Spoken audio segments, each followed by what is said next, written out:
Baik, terima kasih kepada Ibu Rahma selaku MC pada pagi hari ini. Insya Allah saya akan melanjutkan acara pagi hari ini, rangkaian acara pada pagi hari ini. Dan ya, saya ucapkan terima kasih juga kepada para ayah bunda yang telah meluangkan waktunya pada pagi hari ini untuk ikut andil dalam acara parenting di pagi hari yang cerah ini. Ayah bunda sekalian, insya Allah pagi ini kita akan mengadakan parenting akbar ya, dengan tema yaitu mindset dan etika untuk peningkatan mutu sekolah yang akan dibawakan oleh Bapak Hans Mulia Amin CHTMP. Ya. Beliau adalah lulusan daripada Universitas Tritayasa Teknik Manajemen di Banten pada tahun 1994. Ayah bunda sekalian, perlu kita ketahui, beliau pernah bekerja sebagai sekretaris manajer di divisi konstruksi PT Krakatau Engineering Corporation. Kemudian beliau juga pernah bekerja di konsultan cataloging PT Multisentra Cilegon. Di antaranya pengalaman beliau adalah menjadi sekretaris adalah menjadi motivator ya. Beliau menjadi motivator ini kalau tidak salah dari tahun 2011 sampai saat ini ayah bunda sekalian. Dan acara yang pernah beliau hadirkan pun Masya Allah begitu banyak ya. Di antaranya beliau pernah menghadiri hipnoterapi parenting di Star International School yaitu di Bekasi. Kemudian menjadi motivator atau motivasi di SD Tunas Global Depok. Dan pernah juga memberikan motivasi di Pondok Pesantren Al-Azhar di Lebak, Banten, ayah bunda sekalian. Beliau juga pernah memberikan motivasi di rumah zakat di kota Cilegon, dan beliau juga pernah memberikan motivasi di depan kepala sekolah terbaik dan guru teladan dan siswa terbaik sekota Cilegon di aula dinas pendidikan. Ya, begitu ayah bunda tentang motivator kita hari ini. Kurang lebihnya seperti itu. Saya akan serahkan semuanya kepada Bapak Hans Mulia Amin. Untuk waktu dan tempat, insya Allah, saya mohon izin ya Pak Hans. Untuk waktunya, insya Allah kita akan beri durasi kurang lebih 1 jam dengan tanya jawab 30 menit. Jadi semua total adalah 1 jam 30 menit Bapak Hans. Baik, untuk waktu dan tempat kami persilahkan kepada Bapak Hans Mulia Amin, CHTMP, dipersilahkan.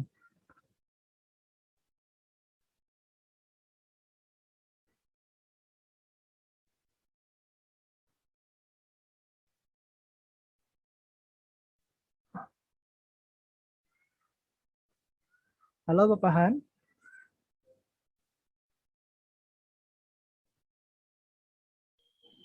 Assalamualaikum warahmatullahi wabarakatuh.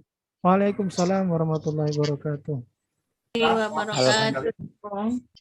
Kedengeran ya Bapak Ibu ya, Ayah Bunda. Kedengeran Pak. Ya, alhamdulillahirabbil alamin. Wassalatu wassalamu ala asrafil anbiya'i wal mursalin wa ala alihi wa sahbihi ajmain. Rabbi shrahli sadri wa yassirli amri wahlul 'uqdatam min lisani yafqahu qawli. Amma ba'du. Pertama-tama marilah kita ucapkan puji syukur kepada Allah Subhanahu wa taala di mana pada hari ini Rabu 20 Oktober 2021 kita semua ditakdirkan oleh Allah Subhanahu wa taala bisa bersilaturahmi lewat Zoom meeting ini di Ayah Bunda di SDIT Assalam. Saya juga perlu sampaikan juga salam kepada Bapak Kepala Sekolah, Bapak Ahmad Buhori ya Pak. Dan juga tak lupa kita selalu memberikan sholawat dan salam kepada junjungan Nabi Muhammad SAW beserta keluarga dan para sahabat sampai akhir kiamat. Amin. Ayah Bunda yang saya hormati, pada kesempatan kali ini sesuai dengan tema yang sudah atau judul yang sudah diamanatkan kepada saya, yaitu mindset dan etika untuk meningkatkan mutu sekolah. Nggak tahu. Tadi sudah dijelaskan secara global oleh Bapak Kepala Sekolah betapa pentingnya kerjasama atau keterlibatan semua pihak dari guru, sekolah maupun masyarakat. Sebelumnya saya ingin mengatakan saya sangat gembira sekali bersyukur bisa memberikan sedikit berbagi inspirasi kepada ayah bunda di sini, karena terutama bagi penguatan pemberdayaan anak-anak kita, yaitu di usia yang sangat mendasar ini, apalagi kita ke depan memang diharapkan. Iya kali ya.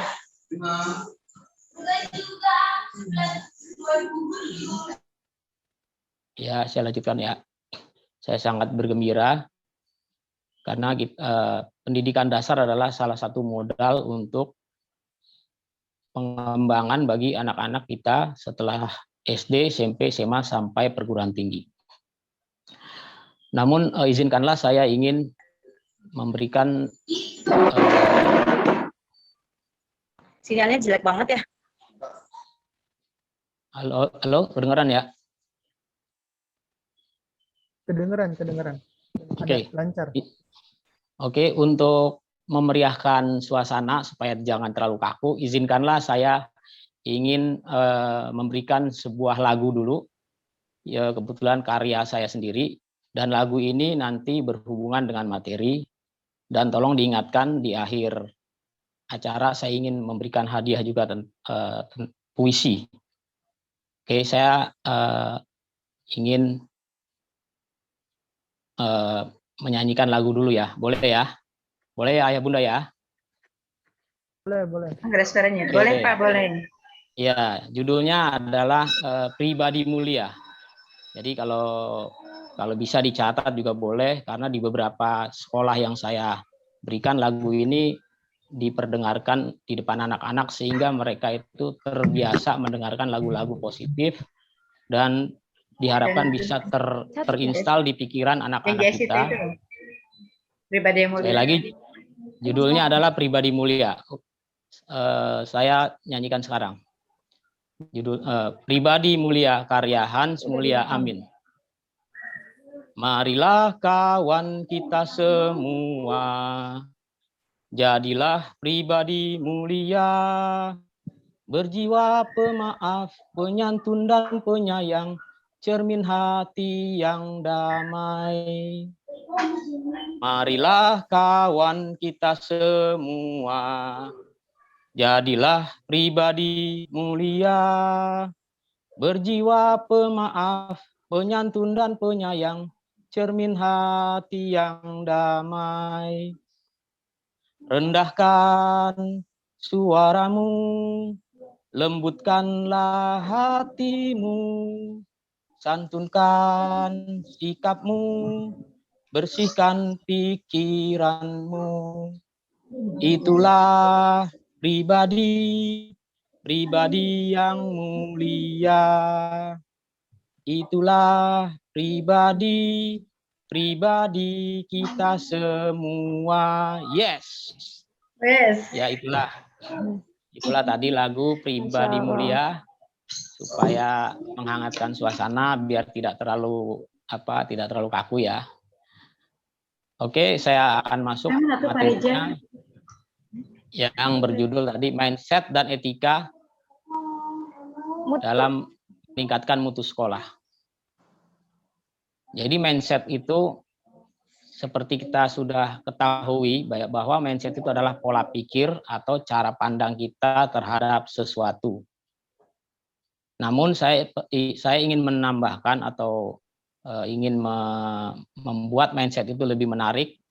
Jadi mindset itu adalah singkatan dari membangun integritas dan nilai-nilai diri. Jadi mind dan set.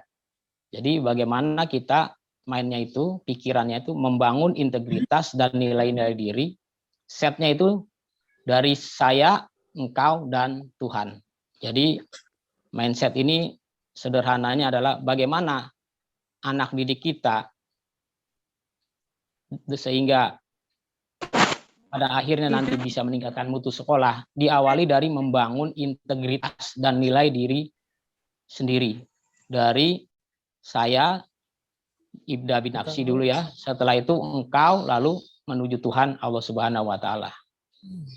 Jadi saya dan engkau itu berarti kan hablum minan nas, dan saya dan Tuhan pada Allah Subhanahu wa Ta'ala itu hablum minallah.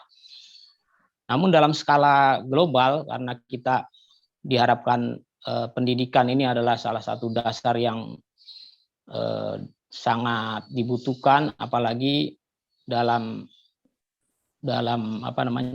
globalisasi yang luar biasa seperti ini. Memang kita harus mempersiapkan anak didik kita sehingga menjadi pemenang di masa depan.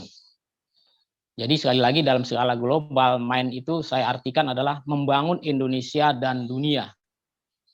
Karena apa? Karena Indonesia ini memang diharapkan menjadi salah satu negara yang semakin jaya dan semakin maju dengan pencanangan 2045 bahwa generasi emas Indonesia benar-benar diperhitungkan dari segala bidang. Seperti itu. Lalu setnya itu adalah ada lagi maknanya. Pertama adalah setujuan. Jadi dengan memiliki tujuan yang sama, yaitu ingin memajukan sekolah secara keseluruhan, maka kita harus saling bersinergi, saling berinteraksi, dan saling bantu-membantu. Jadi set pertama adalah kita harus punya satu tujuan yang sama. Lalu yang kedua adalah set selanjutnya adalah bahwa kita harus merasakan kita tuh satu tubuh atau itu setubuh. Jadi kalau kita merasa satu tubuh, akhirnya kita harus saling bantu-membantu di antara anak didik, di antara wali murid, sekolah, dan masyarakat itu harus saling bersinergi bahu-membahu untuk meningkatkan mutu sekolah kita. Jadi tidak bisa kita bekerja sendiri-sendiri atau tidak kompak lah ya istilahnya. Dan yang selanjutnya juga set selanjutnya adalah kita harus menyadari bahwa kita sesungguhnya adalah setanah air. Setnya itu setanah air Indonesia. Artinya kita memang membangun anak didik kita ini dalam rangka persatuan Indonesia, juga membangun secara keseluruhan dari individu, masyarakat, keluarga, sampai level negara, yaitu negara Republik Indonesia. Jadi sekali lagi mindset itu adalah sebuah cara pandang terhadap masalah apapun, dalam hal ini adalah untuk meningkatkan mutu sekolah, tapi harus dimulai dari diri sendiri. Saya itu bisa anak murid, saya itu bisa guru, saya itu bisa kepala sekolah, saya itu bisa semua. Jadi per individu itu melakukan perbaikan dan melakukan evaluasi secara terus-menerus, lalu ditularkan kepada engkau, pada orang lain, dan pada akhirnya ujungnya adalah kepada Tuhan Allah Subhanahu wa Ta'ala. Disitulah pendidikan kita menjadi lebih lengkap karena menggabungkan semua potensi yang ada. Seperti ayah bunda ketahui bahwa pendidikan dasar ini tidak semata-mata mengejar angka-angka akademis saja, tapi juga harus melibatkan kecerdasan yang lain seperti kecerdasan emosional, kecerdasan intelektual, dan juga kecerdasan spiritual. Jadi jangan kita hanya menekankan salah satu kecerdasan saja, harus kecerdasan yang lengkap. Jadi kecerdasannya itu harus harus secara keseluruhan. Lalu selanjutnya adalah bagaimana anak didik kita ini bisa menyerap semua yang diberikan sekolah, dan juga mereka punya goal atau target-target tertentu. Saya sebenarnya ingin cerita bagaimana saya bisa dipercaya waktu itu seperti tadi dijelaskan oleh moderator, saya pernah berbicara di depan para kepala sekolah, para guru, para siswa teladan sekota Cilegon. Jadi seluruh kepala sekolah itu dari SD, SMP, SMA itu alhamdulillah saya dipercaya memberikan inspirasinya, motivasinya seperti itu. Jadi salah satunya adalah bahwa kita pertama mindsetnya benar. Lalu kedua, materi yang tidak kalah pentingnya yaitu adalah tentang etika. Jadi etika bukan, yang saya maksudkan dengan etika ini bukan sekedar norma atau aturan-aturan yang harus ditaati. Tapi etika ini lebih dari sekedar etika yang biasa kita kenal. Etika yang saya maksudkan adalah kepanjangannya atau singkatan dari 6 tingkatan amal. Jadi 6 tingkatan amal atau 6 tingkatan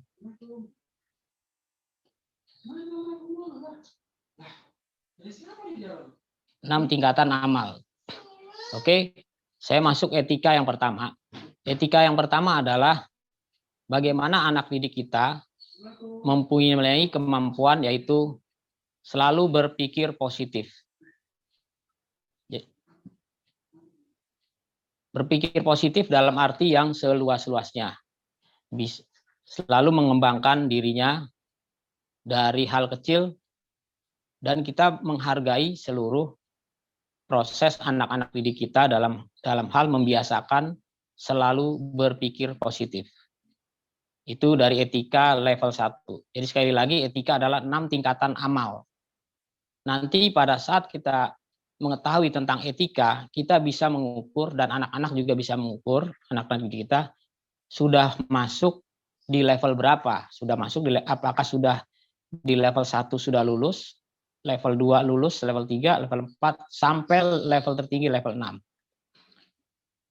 Namun sangat disayangkan masih banyak kita belum berani mengatakan saya sudah lulus di level pertama. Dalam artian mampu berpikir positif dimanapun, kapanpun, untuk seterusnya. Karena berpikir positif itu adalah dasar utama dari sebuah pengembangan sekolah atau anak didik kita, dari ucapan, tindakan seperti yang diinspirasikan dari lagu Pribadi Mulia. Bagaimana dia merendahkan dirinya, berpikir positif, hatinya bersih.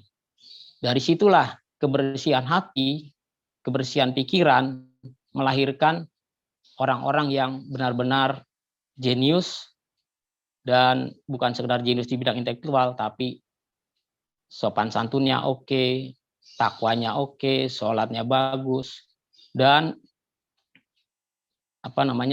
berbakti kepada kedua orang tua. Apalagi bisa mandiri.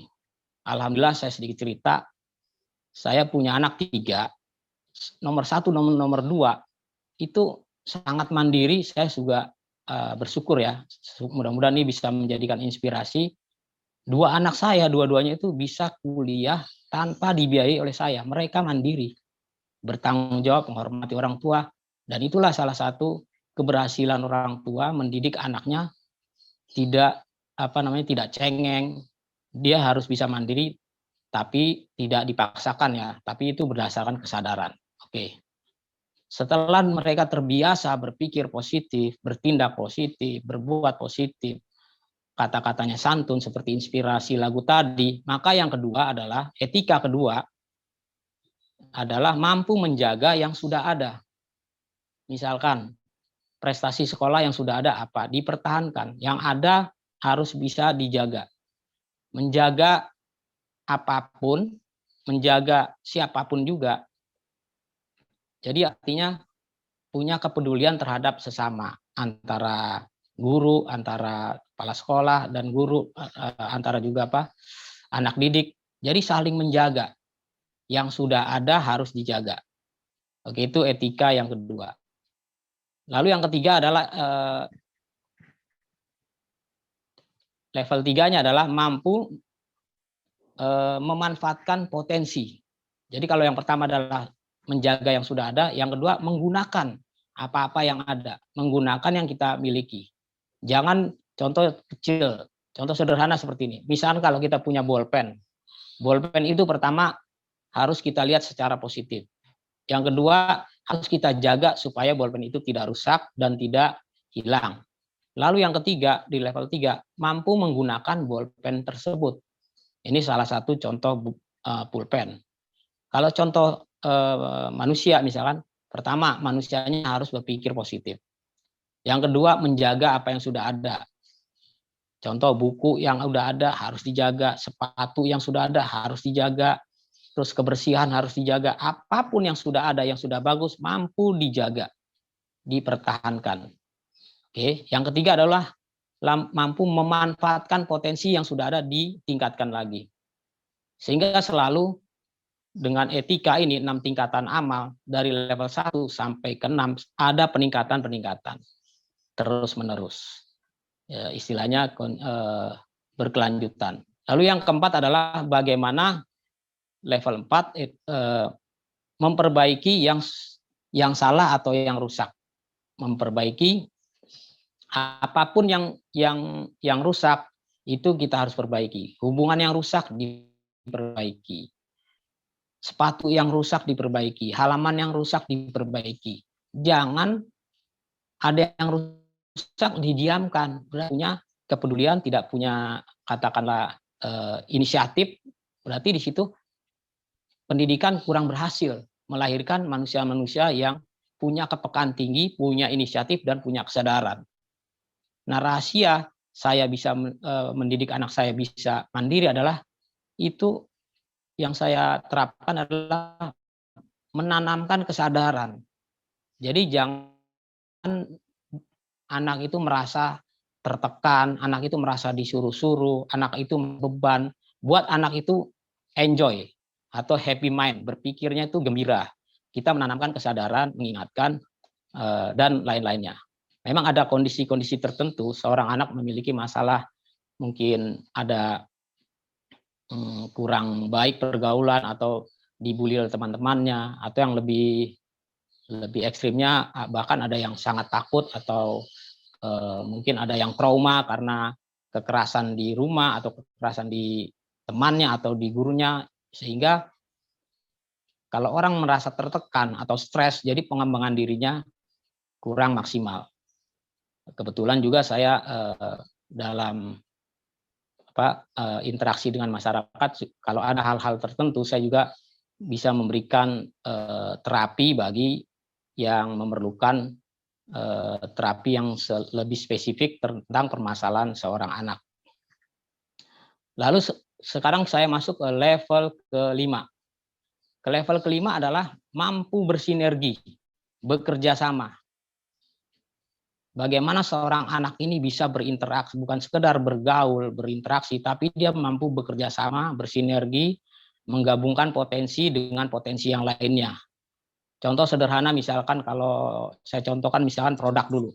Zaman dulu kita pernah mendengar radio pernah diciptakan pertama kali, orang booming.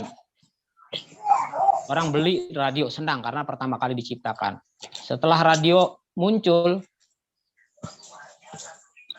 lagi yang namanya tape recorder. Orang senang dengan tape recorder.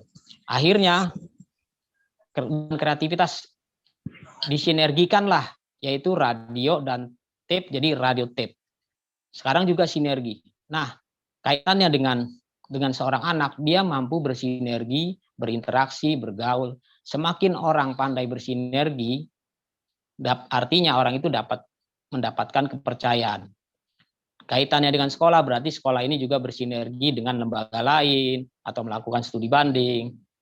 Dan hari ini pun kita sudah bersinergi dengan saya untuk pengembangan. Jadi sinergikanlah apa-apa yang sudah ada sehingga makin powerful, makin bisa melakukan percepatan terhadap yang kita inginkan, dalam hal ini peningkatan mutu sekolah kita. Nah, etika yang paling puncak adalah Tapi sebelum saya jelaskan etika yang paling puncak, saya ingin mereview dulu dari 1 sampai 5. Jadi etika 6 tingkatan amal. Amal pertama adalah mampu berpikir positif, mampu menjaga yang sudah ada. Ya. Yang ketiga mampu memanfaatkan atau menggunakan. Yang keempat adalah mampu memperbaiki. Mampu memperbaiki yang salah. Ada ya? Ada suaranya ya? Ada Pak, ada. Masuk. Oke, mampu memperbaiki yang salah atau yang rusak atau yang kurang. Yang kelima, mampu bersinergi, bekerja sama atau menggabungkan berbagai potensi yang ada. Yang keenam, inilah yang etika 6 tingkatan amal yang paling puncak, yaitu mampu menemukan hal baru yang belum pernah ada. Mungkin ide, formula, atau rumus-rumus, atau apapun itu yang belum pernah ada di dunia. Nah, bagaimana kita bisa mencapai level 6? Tentu saja harus bisa melewati level 1, level 2, level 3, 4, dan level 5. Seperti itu.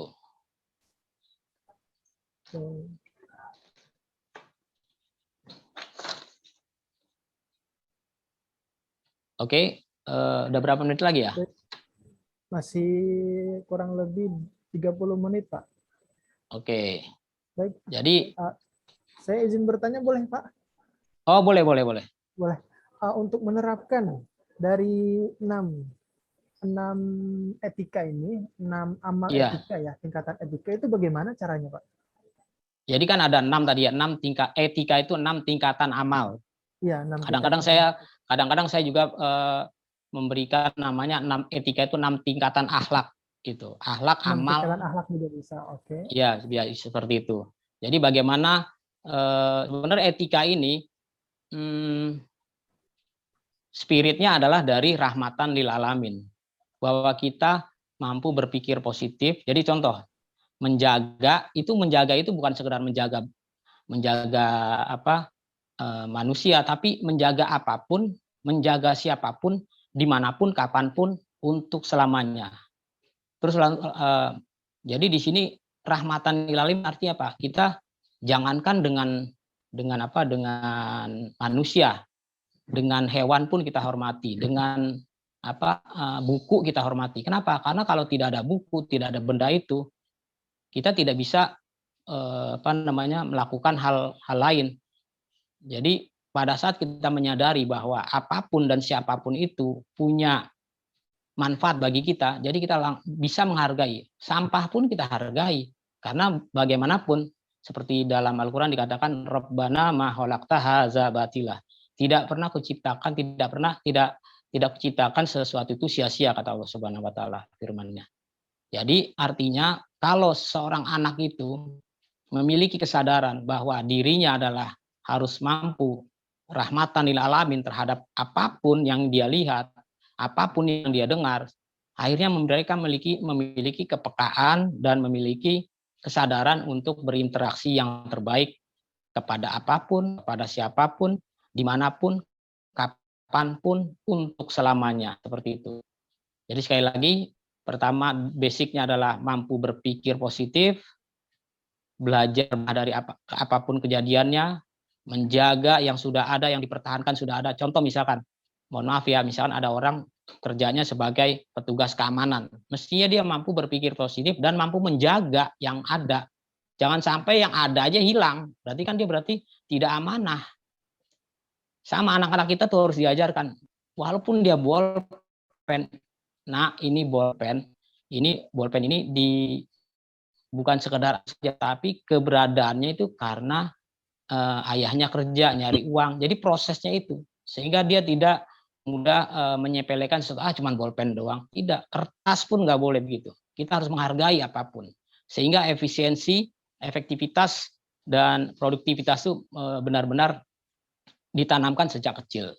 Jadi sekali lagi saya sangat senang kalau berbicara di depan anak-anak SD, karena mereka adalah cikal bakal pemimpin bangsa kita di kemudian hari. Apalagi Indonesia kan masuk di era yang disebut dengan demografi plus ya, di mana usia produktif kita ini 10 tahun 20 tahun ke depan itu sangat banyak.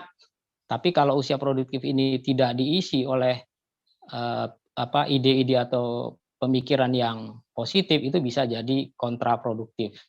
Jadi insya Allah dengan bekal demografi plus ini, kita bisa benar-benar menjadi negara maju seperti yang sudah dicanangkan 2045, kita benar-benar maju secara secara keseluruhan. Jadi memang momen ini, kesempatan ini jarang terjadi, dan di semua negara sudah pernah terjadi. Di Amerika Serikat pernah terjadi demografi plus, di mana-mana ada seperti itu. Tapi kalau demografi plus ini tidak kita gunakan, justru bisa jadi beban negara atau beban masyarakat, dan beban negara beban orang tua juga.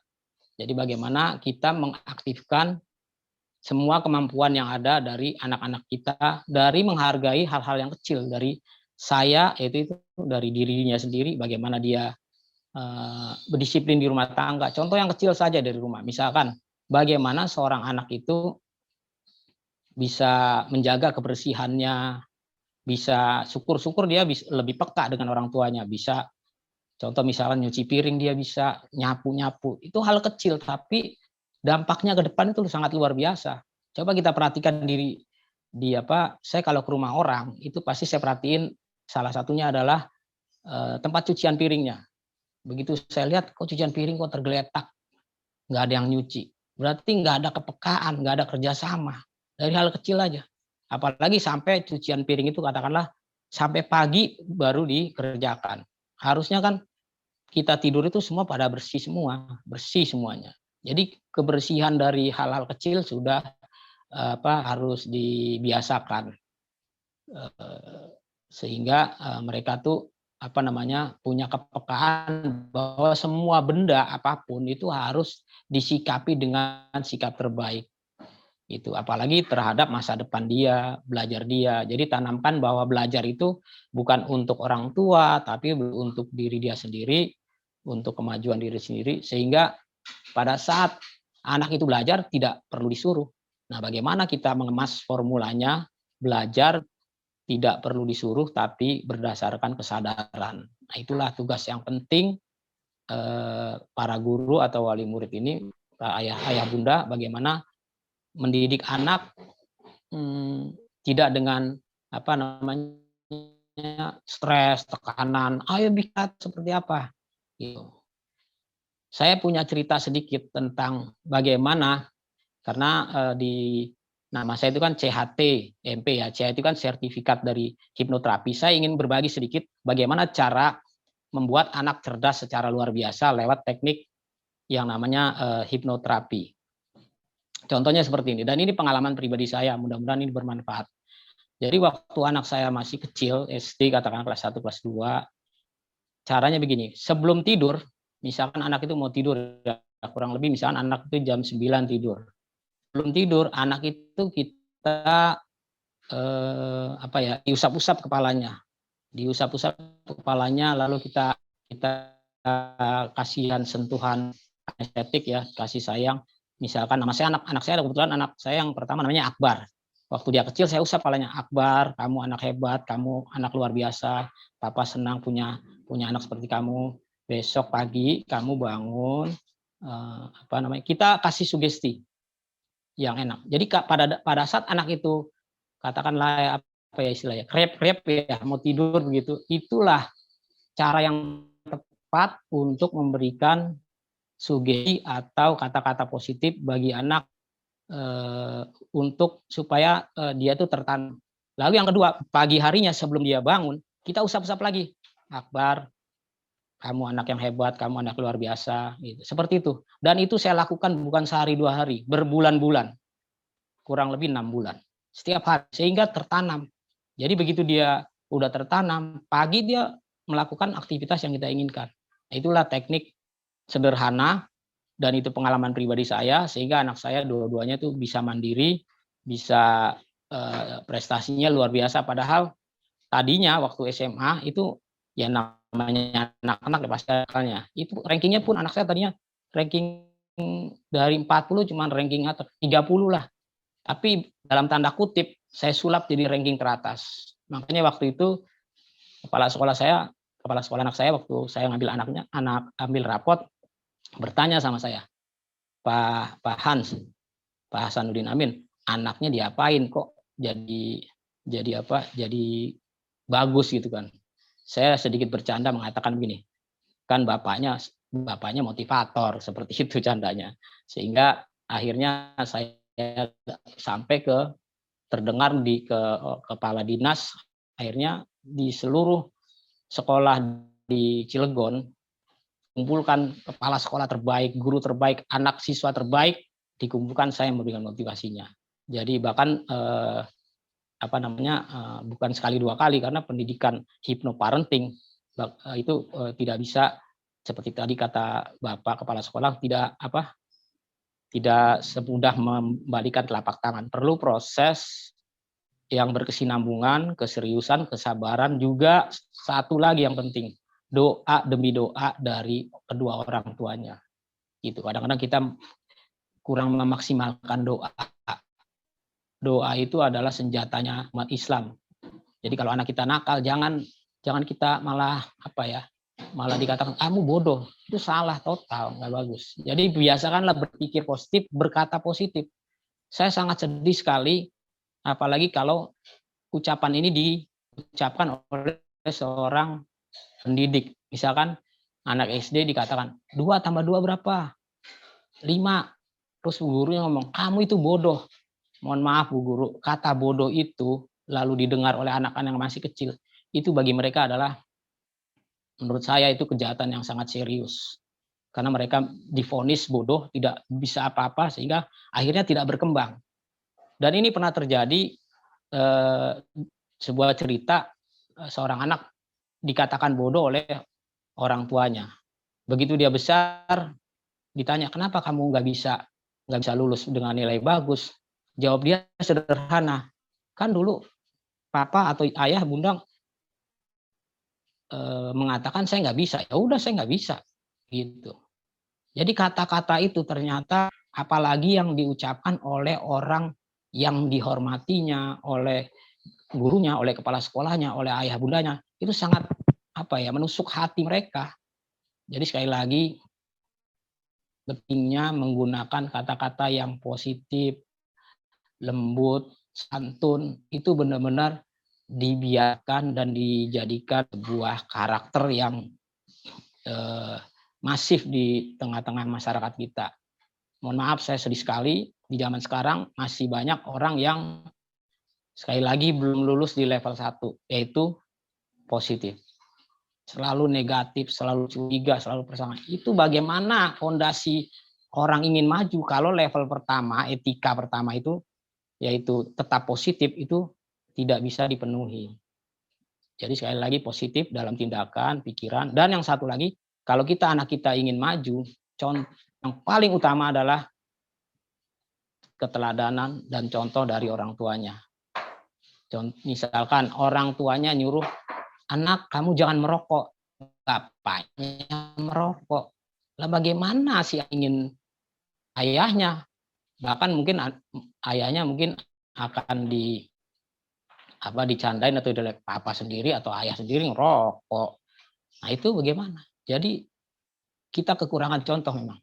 Kalau cuma nyuruh-nyuruh saja, belajar, itu jadi bosen gitu mereka itu. Nggak ada ketertarikan. Tapi bagaimana kita melibatkan diri kita kepada anak itu, mana yang nggak bisa. Jadi kasih sayang, cinta, kesabaran, dan doa demi doa, itu salah satu yang pernah saya berikan kepada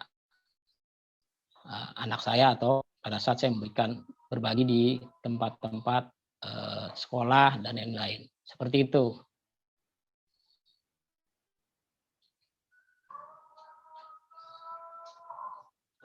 Begitu Pak, Pak moderator ya, lupa nama saya.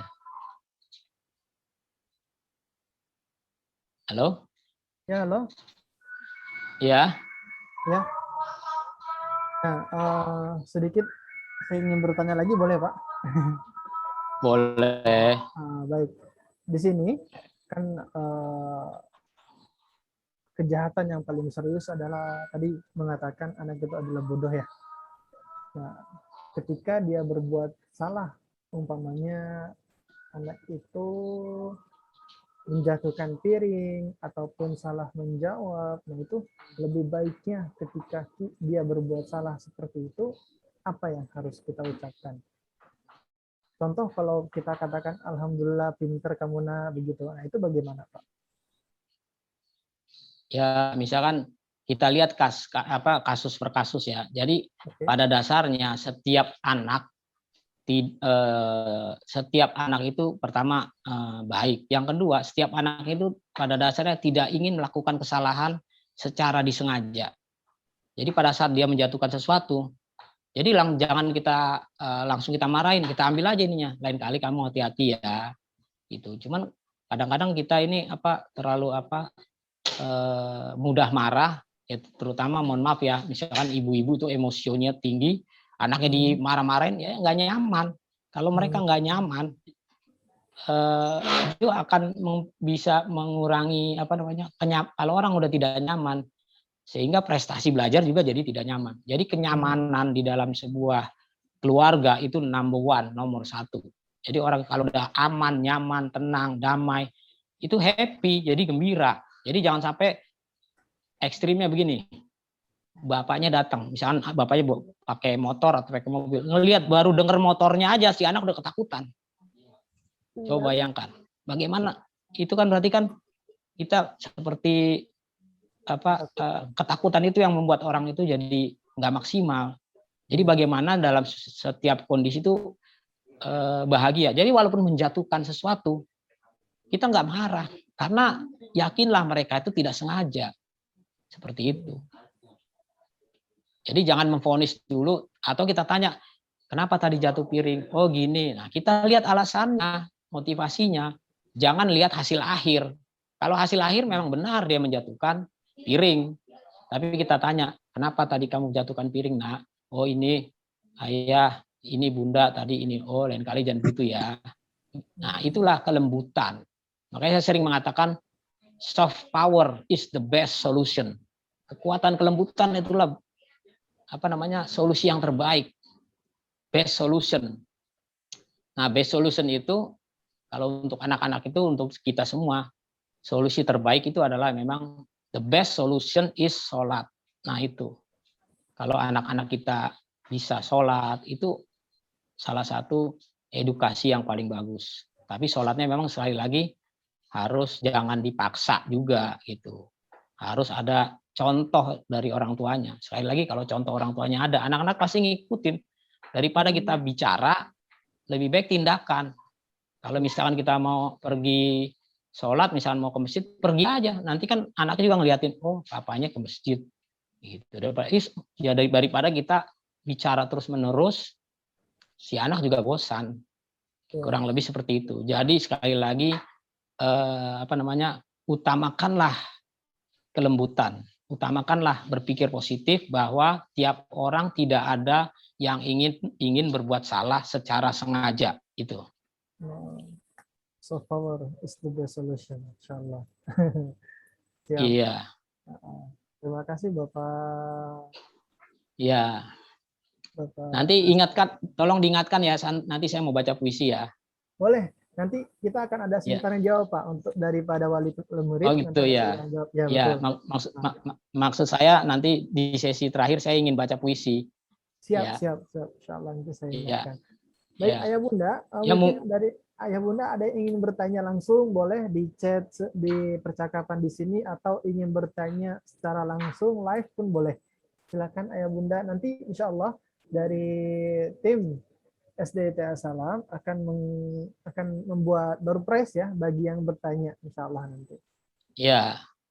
Nanti juga kalau ada yang mau bertanya lebih detail, nanti nomor WA saya boleh dicatat kalau nggak keberatan. Iya, baik. Nah, ini Ayah Bunda, ini adalah hadiah-hadiah untuk door prize bagi Ayah Bunda yang bertanya kepada pemateri kita hari ini, yaitu Bapak Hasanuddin Amin. Silakan Ayah Bunda Yang ingin bertanya, kami siapkan waktu kurang lebih 30 menit terkait dengan tema ya. Atau apapun boleh insya Allah. Boleh? Iya, Pak. Saya mau bertanya, boleh, Pak? Boleh dengan Bunda siapa Boleh. ini? Iya. Dengan Bunda Sar, Bu. Assalamualaikum warahmatullahi wabarakatuh. Saya dengan Waalaikumsalam. Bunda Waalaikumsalam. Muhammad Naban. Nabhan. Bunda apa, Dari Bu? Bunda? Bunda Muhammad Nabhan dari Oh, kelas 1. Nabhan, ya. Kelas 1 ya, Bu, anaknya ya, Bu? Ya, Kelas 1. Pak. Iya, silakan. Saya ingin bertanya, Pak. Sebenarnya kan bagaimana sih dengan waktu sempit yang saya punya? Karena dari pagi sampai sore kan saya kerja ya, Pak. Bagaimana dengan orang tua yang bekerja dan meninggalkan anaknya? Dengan waktu saya yang sedikit bertemu dengan anak, bagaimana sih caranya untuk memaksimalkan sinergi antara seorang ibu dengan anak, entah itu proses belajarnya anak, atau dan yang lain-lain, Ya. Pak. Karena saya merasa waktu saya hanya sedikit, sementara saya ingin memaksimalkan proses belajar anak di rumah dengan waktu saya yang sedikit itu, Pak. Mohon solusinya. Terima kasih. Ya. Wassalamualaikum warahmatullahi wabarakatuh. Iya, terima kasih Bu atas pertanyaannya. Jadi memang di zaman sekarang ini memang banyak ibu-ibu yang bekerja ya, artinya enggak perhatian kepada anak itu kurang maksimal. Jadi yang pertama memang maksimalkan quality time ya, atau waktu yang berkualitas saat bertemu gitu. Oke, jadi sekali lagi pertama karena waktu kita udah terbatas, jadi pada saat bertemu gunakanlah waktu yang berkualitas itu dengan kesan yang baik dan berikan kasih sayang dan cinta yang tulus. Yang kedua, kita juga bisa menggunakan fasilitas atau video call kepada si anak. Jadi intinya si anak itu jangan sampai kekurangan perhatian dan kekurangan kasih sayang.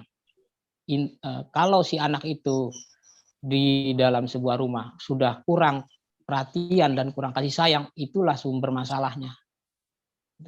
Jadi di mana-mana orang kalau kurang cinta, kurang perhatian, kurang kasih sayang, meskipun si ibunya katakanlah bekerja, tapi si ibunya menyempatkan lewat WA, anak kamu di mana? Nah, di situ si anak merasa diperhatikan, merasa ada sentuhan yang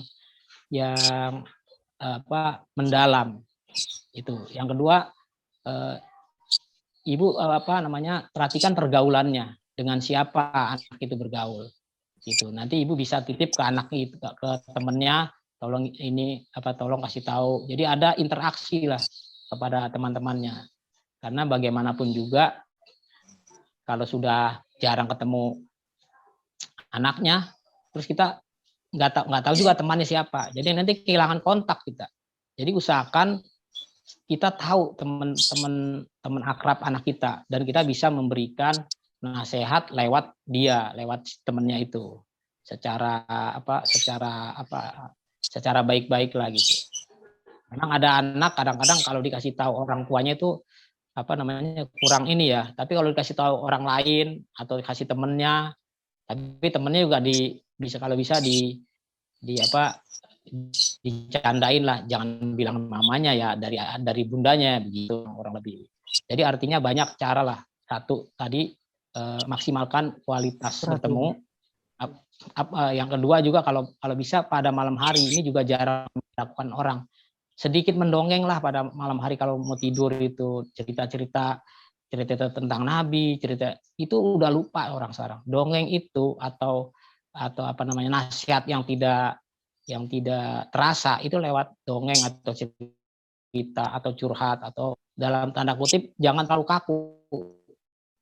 Artinya kalau orang tua dan anak ini nggak dekat, si anak jadi malah dekat sama orang lain. Jadi kalau keluar katakanlah si anak itu dekat sama ibunya, walaupun ibunya jarang katakanlah kerja, jadi pada saat ketemu tuh merasa kangen gitu sama ibu. Oh ibunya datang, mamanya datang, ayah bunda. Jadi jadikan pada saat kita ketemu itu anak itu happy, anak itu senang. Akhirnya kalau senang dia mau bercerita apapun kesulitannya. Tapi yang lebih bahayanya udah jarang ketemu, sekali ketemu mamanya galak, ayah bundanya galak. Ya makin anak makin tidak nyaman. Jadi pastikan anak itu merasa senang ketemu ayah bundanya. Rasa senang itulah yang membuat dia cerdas gitu. Itu kurang lebihnya. Ya Bu ya. Nanti kalau mungkin kalau mau lebih jelas lagi nanti saya boleh nanti yang lain juga boleh catat nomor WA saya di 08 13 8 378 0023. Takutnya ada yang belum jelas atau belum sempat tanya, boleh hubungi nomor WA saya yang tadi saya sebutkan. Seperti itu. Semoga bermanfaat ya Bu. Ya, terima kasih banyak Pak. Baik, terima kasih Bu Nabhan. Ya. Maaf Pak Hasan, boleh diulangi nomornya tadi berapa Pak? 0813, mungkin ada yang tertinggal tadi dari Bunda. Ya. 0813 baik. 8378 baik. 0023. Baik, oke. Ya. Seperti baik, itu. Untuk ayah bunda yang lain, mungkin ada yang ingin bertanya lagi, silahkan. Izin bertanya, Pak. Boleh, dengan siapa? Ya. Assalamualaikum warahmatullahi wabarakatuh. Waalaikumsalam warahmatullahi wabarakatuh. Saya Uminya Jilan, kelas 4 Abdurrahman. Kelas 4. Ya. Terima kasih Bapak tadi informasi yang diberikan sangat luar biasa, terutama tentang 6 tingkatan amal tadi ya. Kalau diterapkan satu-satu luar biasa, anak-anak ya. Sepertinya akan jadi anak-anak yang luar biasa. Selain sebagai orang tua murid, saya juga sebagai pendidik Pak di sekolah dasar. Alhamdulillah anak-anak saya secara kemandirian mereka sudah lumayan mandiri gitu Pak. Cuman yang ingin saya tanyakan, bagaimana saya kadang-kadang ada perasaan tidak tega kalau memberikan tugas seperti kebiasaan-kebiasaan baik di rumah. Misalkan yang sudah besar kan sekarang sudah mulai SMP Pak. Misalkan saya beri tugas untuk mencuci piring atau apa gitu yang pekerjaan. Kadang kan ada perasaan tidak tega Pak. Walaupun dia akhirnya mengerjakan. Bagaimana ya Pak? Saya ingin masukan dari Bapak. Bagaimana supaya anak-anak ini terbiasa tanpa harus disuruh lagi gitu, karena masih harus sering disuruh terus gitu. Karena saya juga kadang tidak tega gitu Pak. Terima kasih Bapak untuk jawabannya. Mohon maaf. Assalamualaikum Waalaikumsalam warahmatullahi wabarakatuh. Ya seperti tadi yang saya katakan bahwa pekerjaan rumah, misalkan cuci piring, itu memang dalam rangka pertama adalah mendidik dia supaya dalam satu rumah itu harus bekerja sama. Jadi misalkan pada saat siapa yang sempat ya kerjakan. Jadi nggak harus cuci piring kamu, nyuci kamu. Jadi harus ada kesadaran. Terus yang kedua juga diciptakan kebersamaan. Jadi jangan sampai saya ngelihat itu ada orang tua anaknya udah gede-gede, udah SMA semua, itu nyuci piring aja ibunya yang mengerjakan. Ya karena nggak dibiasakan. Anaknya udah kuliah, itu cucian piring didiemin aja. Jadi seolah-olah ibunya jadi ya sebenarnya bukan dijadikan pembantu, cuman karena kebiasaan. Udah biasa sama ibu, udah biasa sama ibu. Akhirnya anak ketergantungan. Jadi kita bukan tega atau tidak, tapi untuk pendidikan mereka, pada saat mereka nanti mandiri, dia harus mengerjakan hal-hal kecil. Jadi jangan kaget ada orang yang sudah katakanlah berkeluarga, itu menyetrika aja bingung, nyuci baju bingung, bahkan masak nasi bingung karena tidak dibiasakan. Allah. Karena ada target kita adalah kemandirian dari segala aspek, bukan sekedar hal-hal besar seperti katakanlah mau jadi dokter, mau jadi sarjana, tapi yang kecil-kecil di rumah nggak diperhatikan itu sangat apa ya, sangat disayangkan gitu. Mestinya setiap yang tadi saya katakan, kalau kita ngelihat ini ngelihat sampah jatuh aja, harusnya kan disapu atau apa. Berarti nggak ada kepekaan di situ. Jadi kalau ada orang miskin nanti kita nggak peka. Kan an-nadhafatu minal iman. Kebersihan sebagian daripada iman. Di rumah kita bagaimana kebersihannya? Kebersihan, contoh kebersihan WC, kebersihan rumah, kebersihan cuci piring. Itu jadi ada korelasi antara mengajarkan keimanan, tapi dalam sehari-hari hal-hal kecil dibiasakan. Insya Allah kalau udah dibiasakan itu menjadi sebuah kesenangan, bahkan menjadi kegembiraan. Aduh, mau nyuci gitu. Karena dikatakan bahwa kebersihan Allah itu senang kebersihan. Barang siapa yang mengerjakan hal-hal bersih, Allah lebih mencintai orang-orang yang bersih. Bersih apanya? Bersih pakaiannya, bersih pikirannya, bersih piringnya, bersih lantainya. Jadi dijabarkan satu persatu gitu. Jadi seolah-olah kan kita menganggap cuci piring itu bukan bagian dari keimanan. Bukan, semua ada korelasinya. Rumah berantakan itu berarti keimanannya nggak ditanamkan sejak kecil. Bahwa kebersihan sebagian daripada iman itu dari dulu udah kita tahu. Tapi kenapa dalam keseharian seolah-olah disepelekan atau dianggap cuma nyuci piring. Nah, itu cuma nyuci piring. Padahal di balik nyuci piring di situ ada kesadaran, di situ ada kepedulian, di situ ada inisiatif, di situ ada toleransi, di situ ada kebersamaan. Nah, sebagai orang tua, kita harus mampu menjelaskan, nah ini bukan masalah cuci piring, tapi ini adalah bagian dari pendidikan bahwa kamu nanti kelak akan menjadi mandiri. Makanya saya salut anak SD yang udah nyuci piring sendiri, nyerika sendiri, tuh hebat tuh, mandiri banget tuh. Nyuci sendiri, nyerika sendiri, piring jadi bersih rumah itu. Nah, itulah PR kita. Kadang-kadang nggak memperhatikan hal-hal kecil seperti itu. Padahal dampaknya di sekolah nanti akan terulang. Akhirnya apa? Buang sampah sembarangan. Karena di rumah tidak dibiasakan.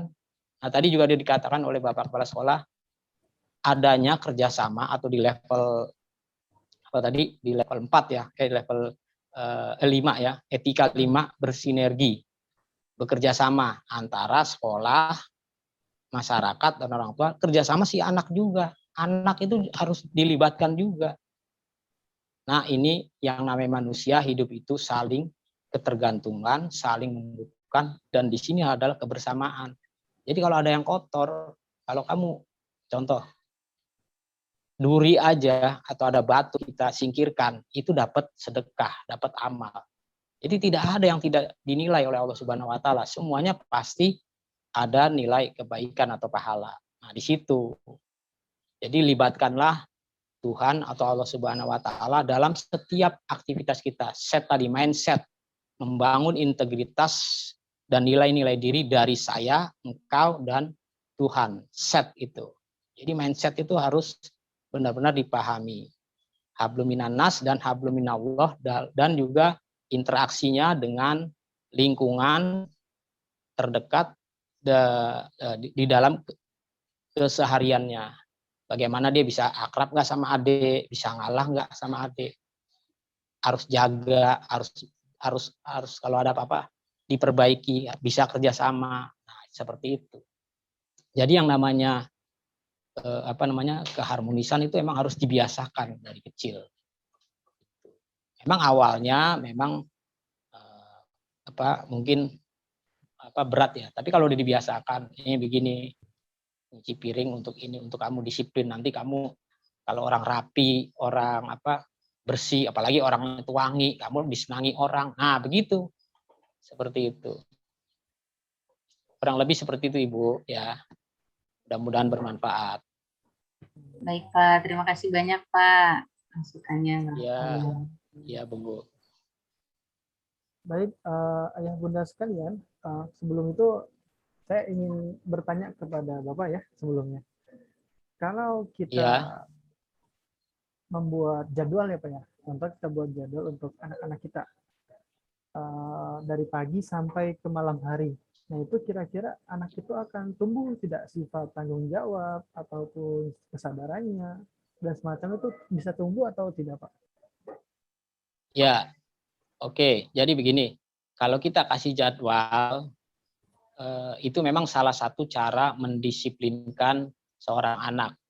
Namun pada saat awal-awal seorang anak itu belum bisa disiplin, kita jangan terlalu memarahi atau menekan, karena itu kan bagian dari proses adaptasi, proses penyesuaian, proses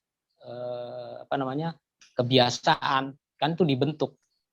Jadi jangan kita terlalu kaku. Memang jadwal sudah ada, begitu ada yang kurang melanggar, ya kita ada batas toleransi yang bisa kita berikan sehingga si anak itu sekali lagi jangan merasa ada tekanan atau stres atau tidak nyamanan atau keterpaksaan. Jadi target seorang guru adalah jangan kita mau seorang anak itu melakukan sesuatu karena disuruh. Tapi bagaimana karena kesadaran. Kalau udah kesadaran, udah enak Pak. Itu luar biasa tanpa diawasi. Karena apa? Kita tekankan bahwa yang mengawasi dirimu adalah Allah Subhanahu wa taala. Itu. Nah, di situ ininya iman, ihsan, pasti Bu Guru lebih tahu lah. Tapi pemahaman ke anak itu harus dikasih tahu bahwa kita tuh diawasi. Gitu. Dan pada saat Anda melakukan disiplin itu adalah untuk diri kamu sendiri gitu. Jadi jangan dianggap jadwal itu adalah untuk kepentingan guru atau kepentingan apa, tapi untuk proses melatih dalam rangka membiasakan hal-hal baik menjadi sebuah kebiasaan dan menjadi karakter. Jadi diterangkan dulu. Kenapa orang itu rajin? Kenapa? Nggak mungkin sekali rajinnya kan? Karena tiap hari rajin, makanya orang disebut orang itu rajin. Kenapa orang disebut malas? Karena orang itu sering malas. Nah, sering itu dilakukan berulang kali. Makanya pengulangan itu supaya menjadi kebiasaan dan sifat atau karakter. Jadi harus dijelaskan bahwa yang namanya jadwal itu untuk mengajarkan kedisiplinan supaya nanti menjadi kebiasaan. Kalau sudah jadi kebiasaan, nanti otomatis melakukannya. Gitu. Jadi pada saat contoh misalnya orang naik sepeda, di awal kan nggak bisa, jatuh lagi. Nah kalau udah bisa, ya mungkin bisa lepas tangan gitu, dan dia udah sadar, udah tahu. Jadi diberikan diberikan kronologisnya gitu loh. Ini jadwal ini untuknya apa? Jadwal adalah untuk melatih seseorang mendapatkan kebiasaan positif gitu. Kayak sholat kan 5 waktu itu kan jadwal kan, supaya apa? Dilatih. Nah kalau nggak dilatih bagaimana? Ya mohon maaf, pemain bulu tangkis kita kenapa hebat? Ya dilatih. Practice makes perfect gitu kan. Latihan itulah yang membuat sempurna. Latihan, jadi karakter. Seperti itu. Jadi dijelaskan kronologisnya kenapa jadwal itu ada, supaya membentuk karakter, kemandirian, bertanggung jawab, dan akhirnya punya kesadaran. Seperti itu Pak. Baik, terima kasih Bapak Hasanuddin Amin. Ya. Mungkin karena waktu kita terbatas Pak ya. Ya. Untuk saya mau tanya Pak, boleh? Oh boleh, silakan ya. Bunda. Oh Bunda Nabila, ntar saya baca ntar saya baca puisi ya, jangan lupa ya. Iya siap Pak, siap. Bunda Pak Nabila Han, silakan. saya mau tanya, boleh? Iya, boleh, silakan Bu. Saya Bu Bunda Nabila. Nabila kelas 6 dan Ravandra kelas 3. Alhamdulillah, 70% pekerjaan rumah saya dibantu oleh anak-anak saya. Keren. Ya, 70% itu saya buat dengan cara mereka mau lebih preference yang mana. Akhirnya mereka membagi dengan sendirinya. Nah, salah Ya, satunya itu anak saya bagus. laki-laki kelas 3 SD, dia lebih senang berbelanja, belanja sayur. Nah, Allah. ya betul. Ya bagi tugas sesuai dengan Hmm. kesukaannya. Ya, tetapi ada suara sumbang nih Pak. Nah, kayak ibu-ibu, Ya, ibunya apa? Kok anak laki-laki yang belanja sayur? Nah, akhirnya anaknya mudah goyah Masya nih jadinya. Allah. Nah, gitu. ya, Jadi bagaimana saya menanggapi suara sumbang seperti itu dan menjelaskan sama anak ya, saya? ya. Oke. Bagus nih Bu pertanyaannya. Ibu Nabila pernah dengar ini nggak cerita apa keledai? Keledai itu yang dia di sama orang tua sama anak. Pernah dengar Ibu? Ibu Nabila? Pernah Kak? Ya, pandangan orang Iya, nggak jadi selalu baik. iya, jadi makanya anaknya aja yang kita tekankan. Jadi apapun yang kita lakukan pasti bisa dikomentari baik dan buruk oleh orang lain. Itu udah di mana-mana. Cuma kan orang kan nggak ngerti bahwa itu bagian dari pembelajaran, pendidikan si anak. Jadi si anak itu harus dijelaskan, nah yang namanya apa namanya untuk menjadi orang baik itu memang banyak ujiannya. Gitu. Apalagi seorang anak membantu ibu itu berbakti loh sama ibu. Itu luar biasa. Makanya saya sering mengatakan dalam sebuah kesempatan, di banyak kesempatan saya mengatakan begini kepada anak saya atau siapapun, mau nggak kamu apa namanya, mau nggak kamu di kebutuhan kamu itu akan dipenuhi Tuhan semua, keinginan kamu, kebutuhan kamu dipenuhi semua. Apa saya bilang? Ayo bareng-bareng, saya bilang berdiri semua waktu di itu. Kebutuhan, yaitu ke ibu dan ke Tuhan. Nah kalau orang hubungannya ke ibunya bagus, ke Tuhannya bagus, itu insya Allah kebutuhan kita semua terpenuhi. Ke ibu dan ke Tuhan, seperti itu. Jadi yang namanya ibu itu benar-benar harus dimuliakan benar dan bangga kalau membantu ibu itu harus bangga. Dan inilah yang salah satu rahasia terbesar seorang anak sukses itu adalah berbakti kepada ibu. Sampai Rasulullah kan mengatakan, siapa yang harus ku cintai ya Rasulullah? Ya ibu, siapa lagi ibu? Ibu sampai 3 kali. Jadi kalau seorang anak laki-laki belanja ke pasar demi ibunya, itu luar biasa. Luar biasa. Itu. Cuman bapaknya nanti protes dong, Pak, Bapak gimana? Ya Bapak saya tambahin deh, kepatuhan ke Bapak dan ke Tuhan. Sama Bapak harus patuh, gitu. Jadi kebutuhan dan kepatuhan itu paket, nggak boleh setengah-setengah, seperti mata uang itu. Tapi yang pertama kalau seorang anak ya ke ibu dulu. Ke ibu, ke ibu, ke ibu. Seperti itu. Jadi kepatuhan dan kebutuhan. Baru tuh anak itu benar-benar top. Tidak ada orang hebat di dunia ini kecuali dia pasti menghormati ayah ibunya. Seperti itu Ibu ya. Jadi nanti jadikan anak itu malah bangga. Kamu harus bangga. Kalau kamu berbakti sama orang tua, apalagi kepada ibu. Doa ibu itu nggak ada hijabnya kepada anak. Makanya doakanlah setiap sholat, terutama ibu-ibu nih. Apalagi kalau anaknya bermasalah. Dinasihatin dia nggak bisa. Doa malam, sholat tahajud. Ya Allah anak saya begini. Insya Allah doa demi doa itu bisa menghancurkan permasalahan apapun. Seperti itu. Karena soft power is the best solution. Soft power itu doa ibu yang berhati lembut dan tulus ikhlas mendoakan ibu, mendoakan anaknya demi kemajuan anaknya. Seperti itu Ibu ya. Ya Bu ya. Iya Pak, terima kasih Ya, banyak. sama-sama Bunda. Ya. Baik. Bertanya Pak. Ingin bertanya Bapak. Baik satu-satu ya Pak. Ya boleh. Ada yang siapa dulu nih? Tanya Pak. Chat nih Pak. Yang di chat ini Ya, ada yang ya, sudah bertanya boleh. nih. Dari Ya boleh siapa? Ibu Vira. Ya Ibu Vira, silakan. Ibu Vira bertanya, Assalamualaikum, Alhamdulillah topik parentingnya Akbar ini sangat bagus sekali. Namun ada yang masih saya mau tanyakan mengenai potensi anak. bagaimanakah Ya, cara mengembangkan dan memberdayakan potensi yang ada pada anak? Sekian dan terima kasih. Bagaimana, Pak? oke. Ini pertanyaan menarik, sangat menarik. Jadi memang potensi orang itu memang berbeda-beda. Mungkin jawabannya bisa panjang, bisa pendek nih. Jadi tiap orang itu punya passionnya berbeda-beda, kebiasaan berbeda-beda. Makanya ada namanya pelajaran yang disebut dengan psikologi kepribadian. Jadi orang ini apakah kerjanya itu di bidang teknik atau non teknik, atau kalau dibilang psikologi itu dia orangnya aktif atau pasif gitu. Jadi memang harus dicek psikologi kepribadiannya, arahnya seperti apa. Karena dalam ilmu psikologi itu juga itu bagian dari pelajaran parenting. Makanya saya suka bercanda, saya juga agak bercanda gitu ya di depan teman-teman atau pada saat saya diundang sebagai pembicara.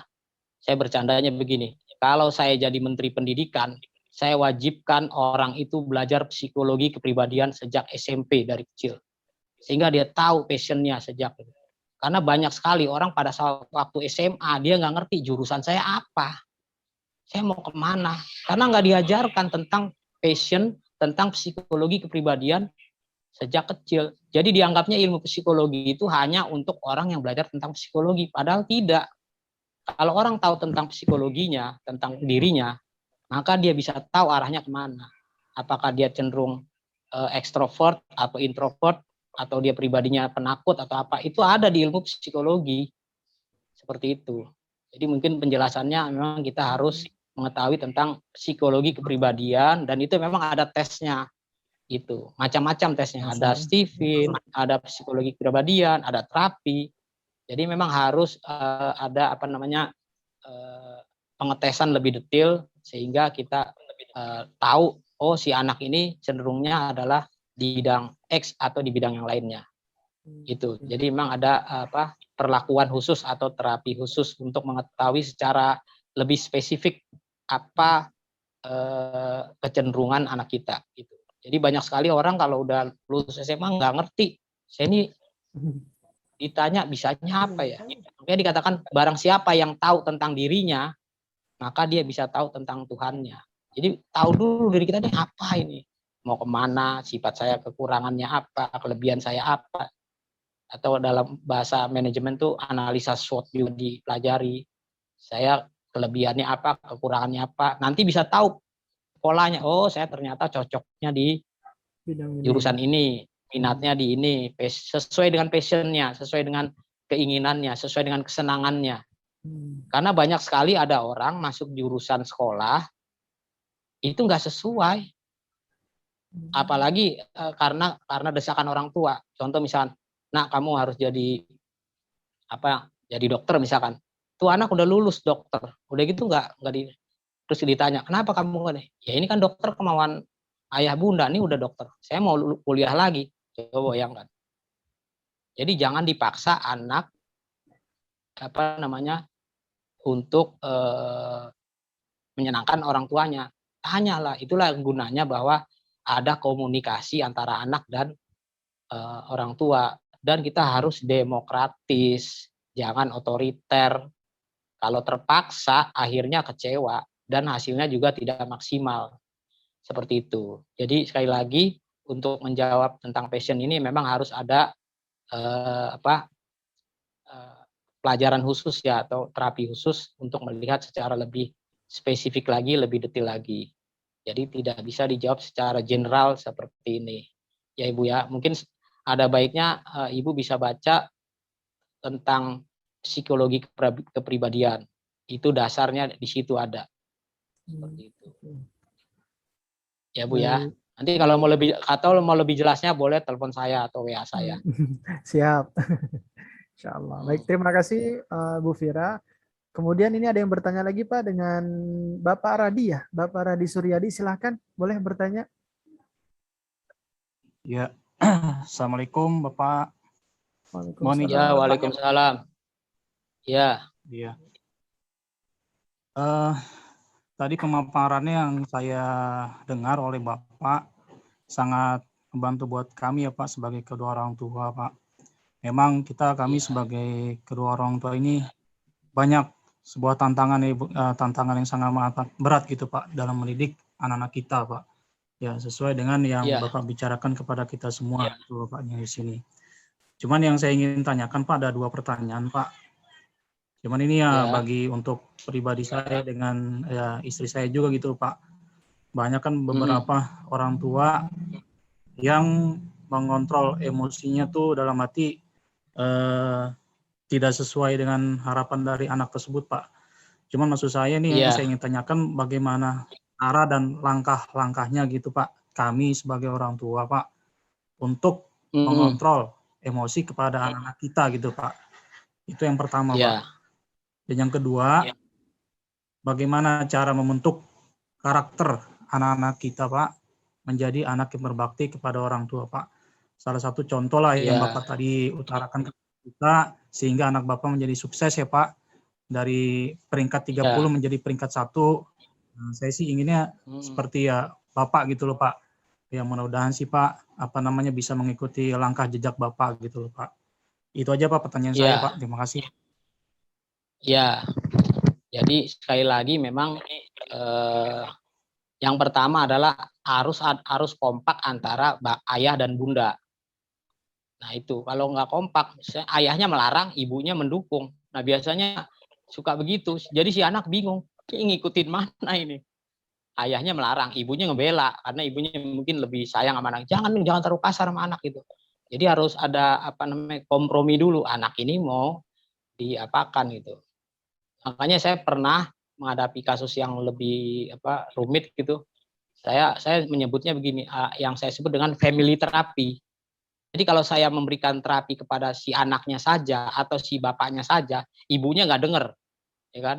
Atau ibunya doang, ayahnya nggak dengar. Nah akhirnya banyak yang mengundang saya, Pak Han, tolong sih saya family therapy. Jadi saya paling senang ada bapaknya, ada ibunya, ada anaknya. Nanti koordinasinya enak, si anak mau seperti apa nanti saya jelasin, ini loh psikologi ini, jadi mereka ngerti gitu. Jadi satu keluarga satu pemikiran. Tapi kalau cuma dijelasin anaknya satu arah doang, anaknya udah dapet pencerahan ibunya belum dapet, akhirnya nggak match gitu, seperti itu. Jadi memang harus yang pertama harus ada kompak dulu antara ayah dan ibunya. Cara cara menangani anaknya mau diapain. Yang kedua memang sekali lagi contoh juga dari kedua orang tuanya. Tuh. Yang ketiga yang sering saya katakan, jangan putus-putus doa gitu. Seperti itu. Kalau udah baru kalau yang lain bisa mendatangkan katakanlah ahlinya atau bisa telepon seperti apa gitu. Kalau yang lebih spesifik bisa juga, kalau misalnya masalahnya agak berat ya mungkin bisa terapi psikologi atau sejenisnya. Karena memang setiap orang itu memang unik Pak. Tiap orang itu beda, nggak bisa kita samaratakan. Jadi setiap orang punya passion yang beda-beda dan kita harus bicara dari hati ke hati. Seperti itu. Jadi sekali lagi yang penting jangan dipaksa seorang anak melakukan apapun. Yang kedua, kita menanamkan kesadaran. Yang ketiga, beri contoh yang baik, keteladanan. Yang keempat, jangan lupa harus soft power, kelembutan, soft power. Jangan kita mentang-mentang, ya kan? Mentang-mentang orang tua galak, mentang-mentang orang tua main suruh aja. Gitu. Jadi buat anak itu senyaman mungkin. Seenak mungkin. Apalagi kalau bapak ibunya berantem di depan anak, wah udah. Itu nggak nyaman tuh. Jadi kalau suami istri berantem memang sebaiknya memang tidak dilihat oleh anaknya seperti itu. Karena itu sangat merusak psikologinya, merusak suasana hati. Jadi sekali lagi, kecerdasan itu diawali dari suasana hati dan pikiran yang tenang dan senang. Saya sering mengatakan STMJ,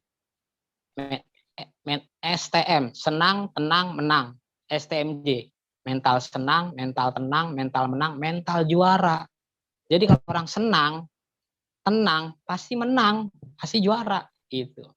Tapi kalau udah gugup, takut, tekanan, stres, jadi bagaimana anak kita dibikin senang, dibikin tenang, dibikin menang, akhirnya dia jadi juara.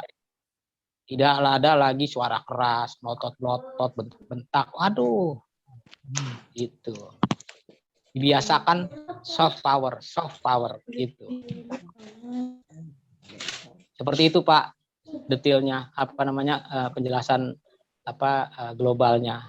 Iya, Kalau hal yang spesifik mungkin bisa, kalau kurang penjelasan dari saya boleh nanti lewat telepon atau WA. Saya terbuka kapan aja Pak.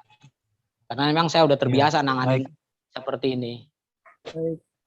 Terima kasih. Oke. Bapak. Kalau udah nggak ada, pen puisi nih Pak. Ada satu lagi Pak, satu lagi dari Ibu Bintang. Oh ada lagi. Iya, satu boleh, lagi boleh, terakhir, pertanyaan terakhir ya. Boleh. Pertanyaan terakhir dari Ya, Ibu Bintang. habis ini, Silakan Bunda. habis ini saya puisi ya. Boleh, silakan. Silakan Ya. Bunda Bintang. Assalamualaikum Pak Hasan.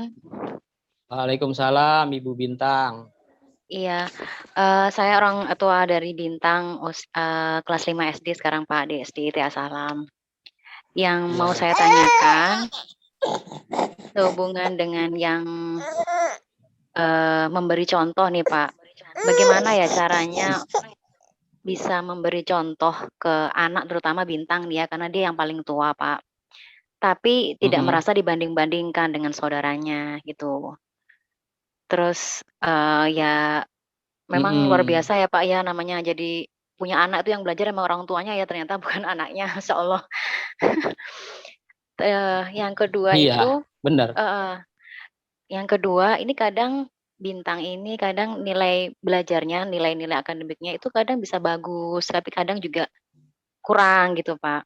Maksud saya di nilai yang kurang ini, kita kan kepinginnya gimana ya caranya supaya nilainya bagus. Misalkan dengan memberi pelajaran tambahan atau les. Cuman di parenting yang lalu, dijelaskan juga bahwa sebaiknya kalau memang nilainya kurang, jangan dikasih les di itu lagi gitu, karena tambah stres.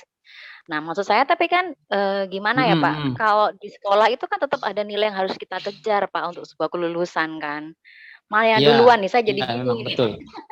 Saya juga maksudnya nggak memaksa anak itu. Kadang gemes juga nih, ini kenapa ya kadang nilainya bagus.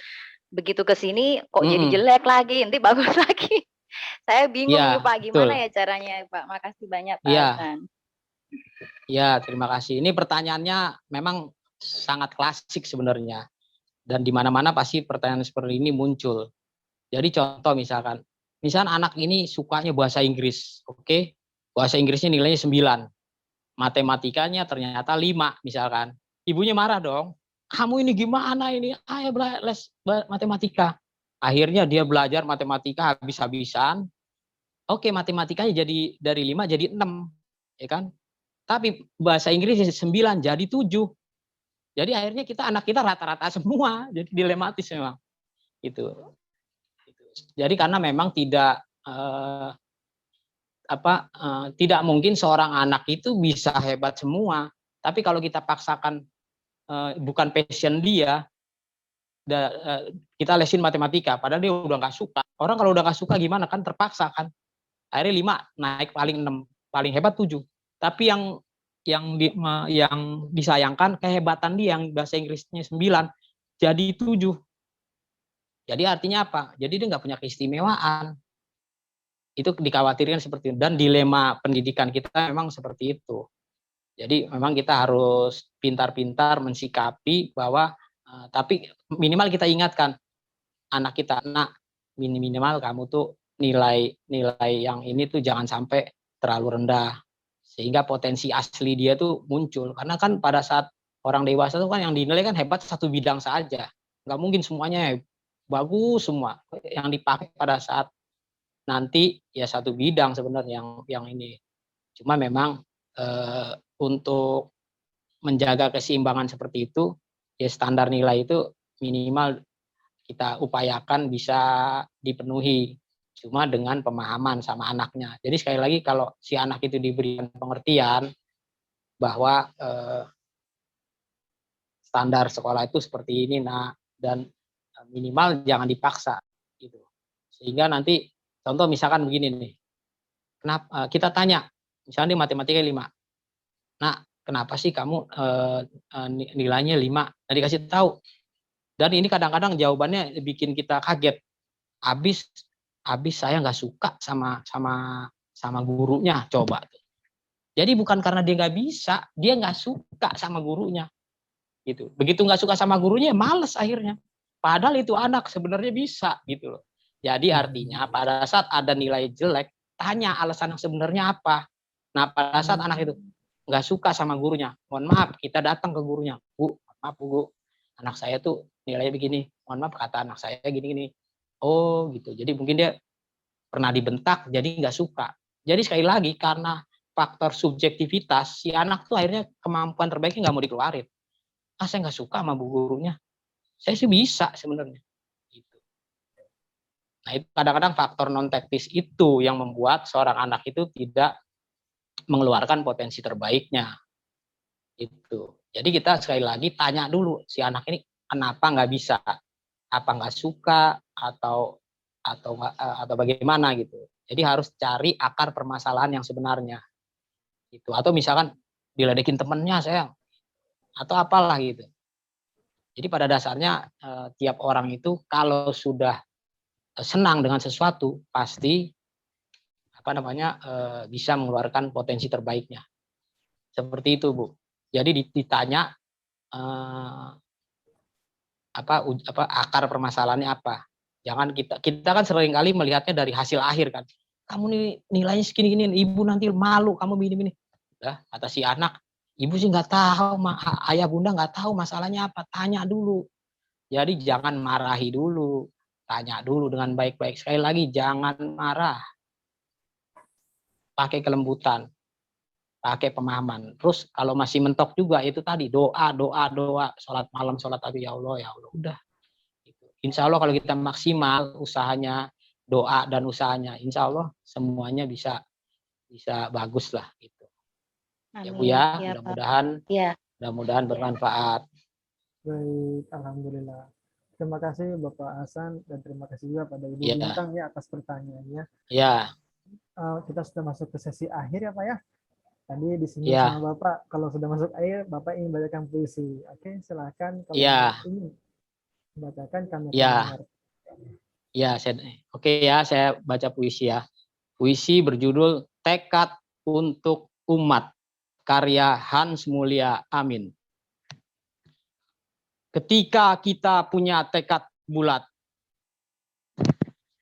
tiada satupun yang dapat menghambat. Janganlah pernah berkata terlambat demi tercapainya sebuah niat. Memang perjuangan begitu berat, seharusnya hadapi dengan cermat. Sadarlah kawan, kita semua hebat, bersatulah menjadi lebih dahsyat. Marilah kita terus bersemangat untuk sekolah kita lebih bermartabat. Janganlah pernah menjadi pengkhianat. Ayo bertekad semua untuk umat. Terima kasih. Tepuk tangannya. Masya Allah. Jazakallah khairah jazaul ahsan. Terima kasih banyak kepada Bapak Hasan bin Amin atas motivasinya. Ayah bunda sekalian, mudah-mudahan kita bisa mengambil manfaat, bisa mengambil berbagai macam ilmu yang diberikan oleh Bapak Hasan bin Amin ini. Dan insya Allah kita semua niat amal dan sampaikan. Baik, presentasi hari ini saya akan kembalikan lagi kepada Bu Rahma. Dari saya, wabillahi taufiq wal hidayah. Assalamualaikum warahmatullahi wabarakatuh. Silakan Bu Rahma.